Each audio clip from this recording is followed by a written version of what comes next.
এবারের মিলন মেলা একটু বেশি স্পেশাল, আপনাদের সবাইকে আমন্ত্রণ। কথায় কথায় কাপড় হাঁটুতে তোলা আর বুকের বোতাম খুলে ব্যাটাগিরি করা টিকটকার অ্যাথেনা তাবাসসুম মিম আর নয় বিয়ে করা গোপন রাখা ইসলামী বক্তা হাবিবুর রহমান মিসবাহ এক হচ্ছে, মানে তারা দুজন দুজনকে স্বার্থের লোভে বিয়ে করছেন।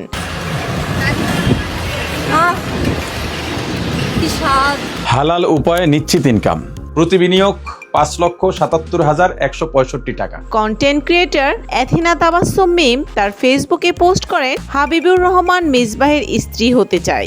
মিম লেখেন, আমি কি 10 নম্বর বউ হতে পারি? জীবনে বহুত টিকটক করেছি, এখন আপনাকে বিয়ে করে যদি জান্নাতে যেতে পারি, জান্নাতে যাওয়ার সুযোগটা করে দেন প্লিজ। তুমি আথিনা, তোমায় চুপ।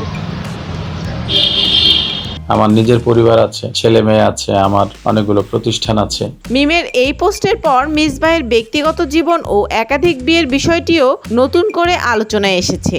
আলোচিত ইসলামী বক্তা ও 1313 প্রপার্টিজের চেয়ারম্যান মাওলানা হাবিবুর রহমান মিসবাহের পঞ্চম স্ত্রী মোসাম্মদ হুমায়রা জান্নাত যৌতুক নিরোধ আইনের 3 ধারায় মামলাটি করেন। আমাকে তাড়িয়ে দিয়ে তিনি নাইমা জান্নাতের সংসার প্রতিষ্ঠিত করতে চান এবং তাকে হ্যাপি করতে চান। অভিযোগে আরো বলা হয়, বিয়ের সময় মিসবাহ তার আগের 4টি বিয়ের তথ্য গোপন করেছিলেন। পরে হুমায়রা জানতে পারেন তাকে ছাড়াও মিসবাহ মোট 9টি বিয়ে করেছেন। অভিযোগ অনুযায়ী এসব বিয়ের কোনোটি কাবিননামা বা বিবাহ বন্ধনের মাধ্যমে সম্পন্ন হয়নি। আমার নাম তানিয়া আক্তার, আমি হাবিবুর রহমান মিসবাহ চতুর্থ স্ত্রী।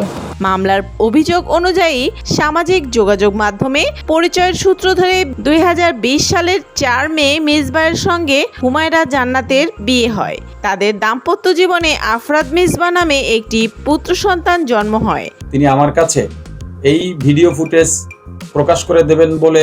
অন্যদিকে মিসবাহ এই সুন্নতি কাজে শরিক হয়ে মিম তার অশ্লীল টিকটক জীবন থেকে মুক্তি চেয়ে 10মতম স্ত্রী হতে আপত্তি নেই। পারলে ভিডিও কলে বিয়ে সম্পন্ন করার অনুরোধ সোশ্যাল মিডিয়া অনুসারীরা।